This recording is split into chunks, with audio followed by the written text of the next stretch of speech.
السلام علیکم ورحمت الله وبرکاتہ. مبارک امسا مبارک امسا.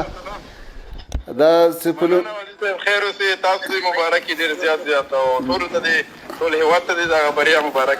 دا په لومړي ځل باندې سیمي فاینل ته ووتلو. دا یو ډېره لویه بریا ده او د نن بریا او د تیرې ورځې بریا دا یو لوی زیری دی، یو لویه خوشحالي ده. الحمدلله چې افغانان په هر ډګر کې وړاندې روان دي. موږ خو دا سیاست او پالیسي داسې لوبې باید له سیاست نه جلا وساتو او د تاسې دغه کامیابي د ټولو د خوشحالۍ سبب شو او د لوبو په برخه کې چې کوم زیار او تکلیف تاسې کاږئ ټولو ځوانانو ته یو ښه فکر ده.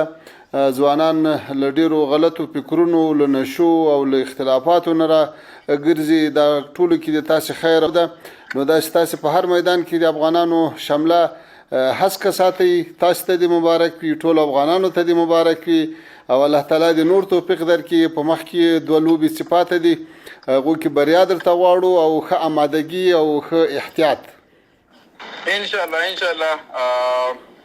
مونږ به کوشش هم دا هدف هم دا دی چې ښه وځلیږو، خپل وطن نوم نور هم اوچت کړو. ټولو لوبغاړو په نمایندګۍ ډېره زیاته مننه او په دې انشاءالله روانو لوبو کې هم همدغسې ښه وځلیږو او ستاسو د سپورټ نه، ستاسو د دعاګانو نه همیشه مونږ ته دعا کړې ده، مونږ هم سپورټ کړي یو.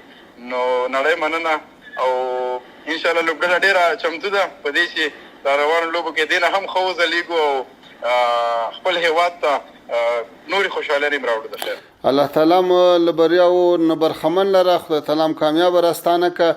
همدغه کامیابۍ چې دا اوس حاصلې شوې دا هم ډېرې لویې لاسته راوړنې دي چې د افغانستان نوم په نړیوال ډګر باندې رالوړ شو. خدای تعالی دې همیشه همداسې سرلوړي لري. ډېره مننه. ټولو ملګرو ته دې ما لخوا سلامونه وایه، ټولو ته مبارکي ورکړه او الله تعالی م کامیابه لره. ټولو ته به زه انشاءالله مبارکي ورسوم. نړۍ مننه. خوشحاله اوسه. خدای مل شه. په مخه ښه، په مخه ښه.